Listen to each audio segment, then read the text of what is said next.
আজকে কবিরঞ্জন উচ্চ বিদ্যালয় ও অগ্নিনয়ন আইডিয়াল কলেজ কর্তৃক আয়োজিত বার্ষিক ক্রীড়া প্রতিযোগিতা অনুষ্ঠানে সম্মানিত অতিথিবৃন্দ আর সামনে দুই প্রতিষ্ঠানের প্রান্তীয় ছাত্রছাত্রীবৃন্দ সকলের প্রতি রইল আমার আন্তরিক শুভেচ্ছা এবং ধন্যবাদ।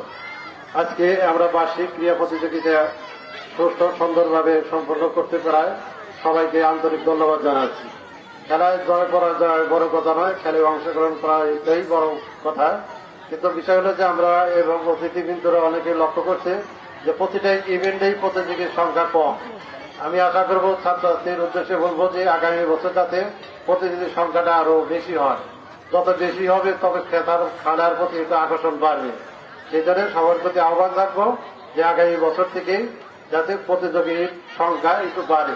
এটা প্রতিযোগীর সংখ্যার মনোভাব নিয়েই সৃষ্টি করতে হবে। অনেকেই খেলাধুলায় বাংলাদেশে যার প্রতিভা আছে তিনি খেলাধুলার মাধ্যমে প্রতিষ্ঠিত হইতে পারে, অনেকে লেখাপড়ার মাধ্যমে প্রতিষ্ঠিত হইতে পারে, অনেকে গানের মাধ্যমে খেলা প্রতিষ্ঠিত হইতে পারে। সেখানে এদের নৃত্যের মাধ্যমে যে প্রতিষ্ঠিত হওয়া যায় এটাও কিন্তু সত্য। সেই জন্য তোমরাও প্রতিযোগীর সংখ্যা একটু বাড়াইতে পারো। আজকে বিকালবেলায় সবাইকে সুস্থ সুন্দরভাবে খেলা শেষ হওয়ার জন্য সবাইকে আন্তরিক ধন্যবাদ এবং যারা সম্মানিত অতিথিবৃন্দ আছে তাদের আমাদের অনুষ্ঠানে যোগদান করায় মূল্যবান সময় দেওয়ার জন্য তাদেরকে অসংখ্য ধন্যবাদ দিয়ে আজকে আমার সমাপ্তি ঘোষণা করছি। আসসালামু আলাইকুম, ধন্যবাদ।